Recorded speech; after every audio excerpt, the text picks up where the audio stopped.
In this video, we are going to talk about 4 proven ways to crush the no money objection and help your prospects join you in whatever your program is.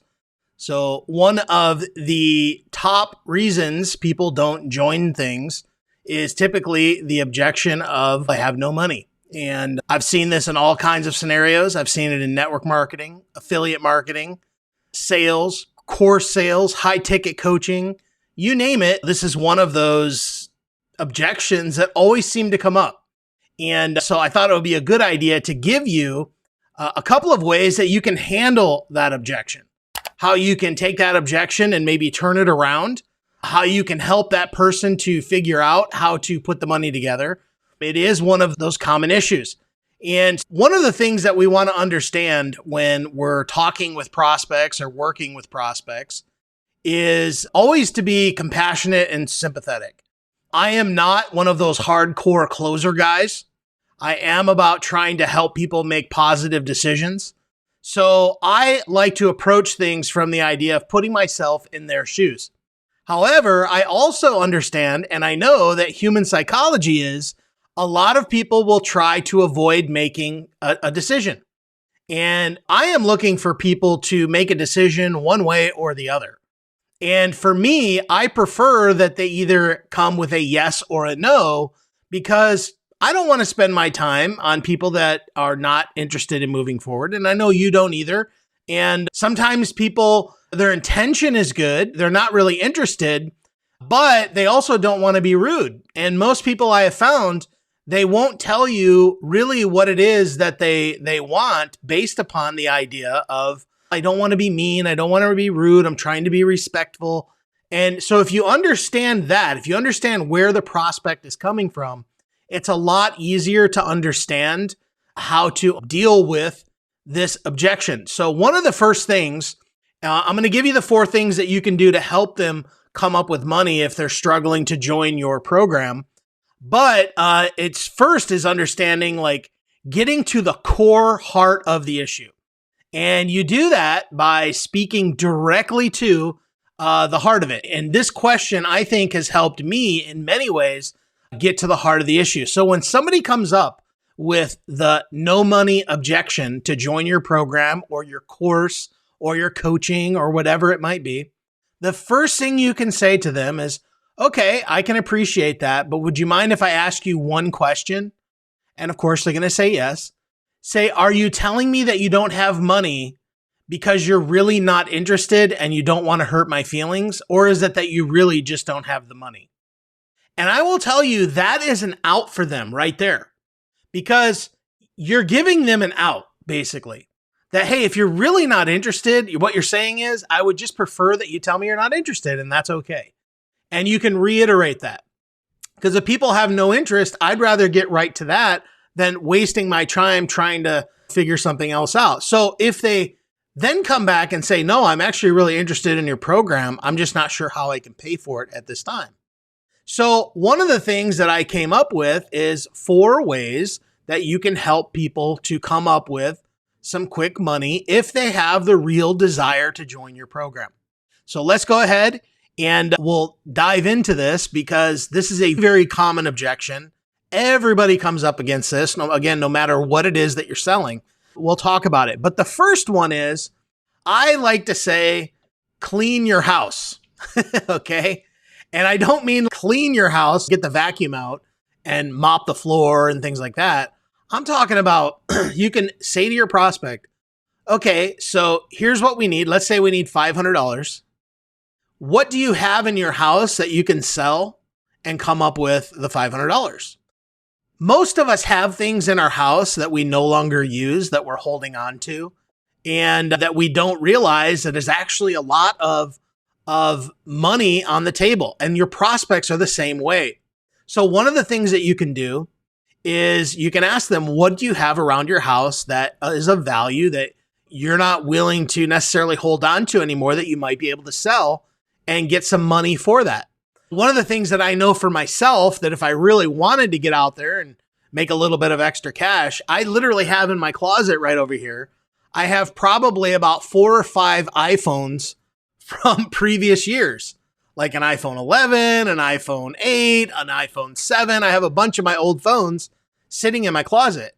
The reality of it is, if you go over to eBay and you look up some of these phones, I probably have $800 to $1,000 worth of phones literally sitting in my closet.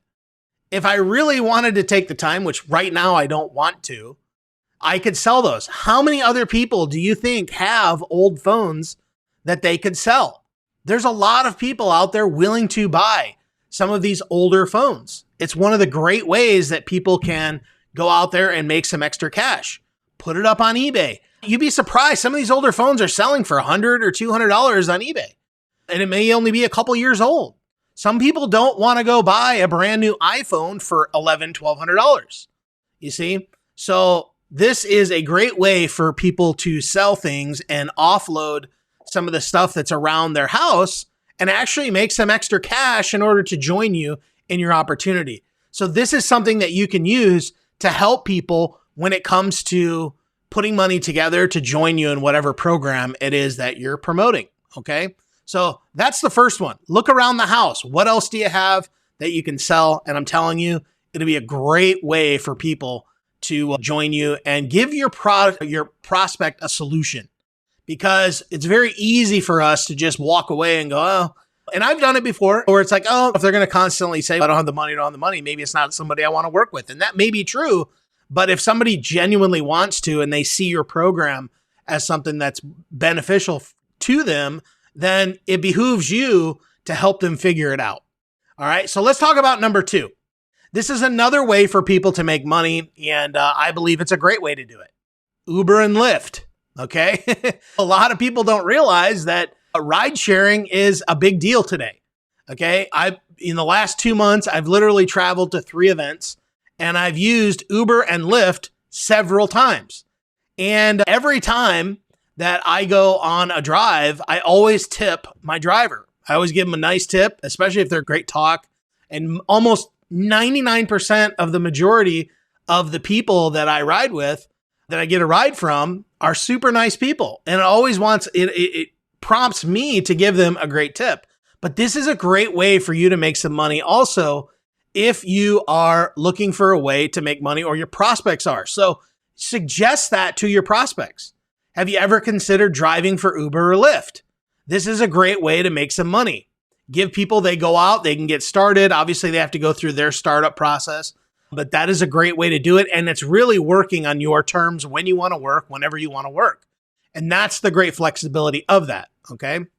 So that's solution number 2 for your prospects if they're looking for a way to join your program and they don't currently have the funds, but they are very interested. So give them that solution. Okay. This is, again, I want to continue to reiterate, it's very important that you get to the heart of the matter before you start suggesting these things. Okay. If somebody is really not interested, don't waste your time trying to help them figure things out. So remember that question that I asked you at the beginning, or I gave you that you can ask them at the beginning is, again, are you saying you're not interested because, are you saying you don't have the money because you're really not interested and you just don't want to hurt my feelings? That is what you need to get to. You got to get to the heart of the issue. And if they say, no, I'm actually really interested, I just don't have the money, then you can start making these suggestions. So I just want to reiterate that because it is a huge deal to keep you from wasting time. All right, so we've got 2 so far. Let's go on to the number 3, and that is food delivery. Okay, this is another one, something like DoorDash or Grubhub. These are another great ways to earn some extra cash. I actually had a client once who was doing DoorDash, and that's how she was paying for coaching, is doing DoorDash, going out, delivering food so that she could get the coaching that she wanted. And so that is a great way to pay for things if you're looking to fund your business and funds are tight, or you have a prospect that wants to join you. This is another great way to do it. So we've hit both angles, Uber and Lyft, and then also DoorDash. So take those into consideration because these can be great money earners as well. Okay. And so that's another one, DoorDashing, delivering food. And the 4th one, which I am a huge fan of, and this is a great way, especially for people when it comes to doing online marketing or network marketing. The other thing is, what skills do you have? So this is number 4. What skills do you have that you can freelance your work out for? What is it that you do that other people would be willing to pay money for? In the early days of my business, I'm going to give you a huge tip here. Okay. And this is something you pass on to your prospects, or if it just happens to be you right now, this might be a great idea for you. What skills do you have that you can charge for? Are you really good at building websites? Are you really good at putting a blog together? In the early days, when I was at a point where there was a time where I did not have a lot of money, okay? I did not have a lot of money to run my business. And so what I started doing was I started building blogs. But here's the kicker. I wasn't the actual one building the blogs. What I did was I would let somebody know that, hey, this is what I charge. I charge $1,500 or $2,000 to build a blog for you. And then I would outsource it to someone who was a lot better at design than I was. And I'd pay them $500 to $700 to do it for me. And then I earned the difference. See, so I was actually more like a general contractor, and I was out there getting the work, but paying someone else to do it.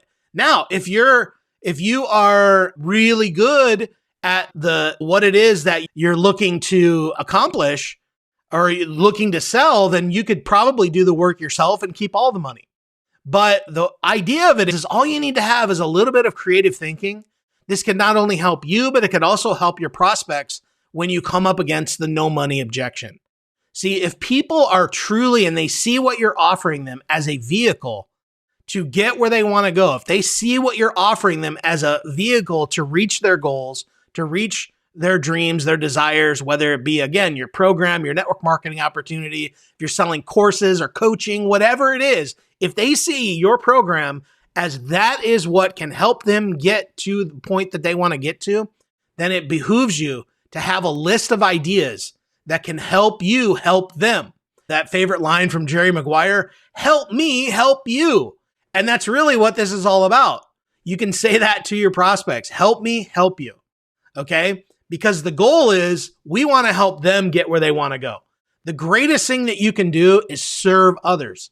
Okay? That's the greatest thing you can do. So if you have all of these things thought through beforehand, you don't really have to come up with tricky responses and posture things that you say to people that trick them into buying what you have with minimal work. Okay? There's a lot of people out there that teach that stuff. I don't like it. I find it highly manipulative, and I just don't dig it. I don't dig that kind of sales. I'm all about selling. I love selling. I think selling is one of the most honorable professions and ways to make money if you do it the right way. If you do it in a non-manipulative way, but with a genuine heart to serve people and help them get from point A to point B, then guess what? You're going to build a solid reputation for yourself. You're also going to build a loyal following of people that love you and trust you. And when you make recommendations to them, they're going to be willing to buy because they know you're not feeding them bull. And let's just be honest, the internet is full of junk. Like, it is full of it. It's out there. It's crazy. And there's so much lacking integrity out there. You can be one of those people that rise above all of that and always have their best interest at heart. Okay. And that is ultimately what you want to do. All right. So I hope these helped you. Let's just quickly go over them one more time. So the first one is going to be clean house. Go around, check your house out. What can you sell? Remember, the iPhone's a great way to do it. Probably several of us and several of your prospects have old iPhones or old phones that they can sell at a profit and make some money. You can absolutely do that. Number 2 is to do Lyft or Uber. This is a great way to make extra cash in your spare time. Okay. And it's a great way to help fund your business if you have a goal of building something bigger. Number 3 is deliver food, things like DoorDash and Grubhub. You can sign up for those as well. Do it right in your local area and deliver food. It's a great way to make some extra cash. And then number 4 is become a freelancer. Outsource your work What do you have? What skills do you have that can help somebody online or whatever it may be, whatever your skills are? Okay, if you're good at graphic design, maybe offer some type of a package of graphic design. Maybe you charge $200 to do a series of graphics for people. Okay, maybe you're really strong at that. And maybe you're good at building websites. Maybe you're good at writing sales copy. Maybe you like to write emails and other people don't, and you're willing to do, hey, I'll write 5 emails for you for $250 or something like that. These are things that you can do to really propel yourself, but also give these things to your prospects. So I hope you guys got value from this. If you did, do me a favor, share this, tag somebody, and share the love, all right? So I appreciate you guys. Hope you got value from this and that this helps you some. Because really, ultimately, if I can help you help your prospects, that's ultimately what's going to help you get the results that you're looking for.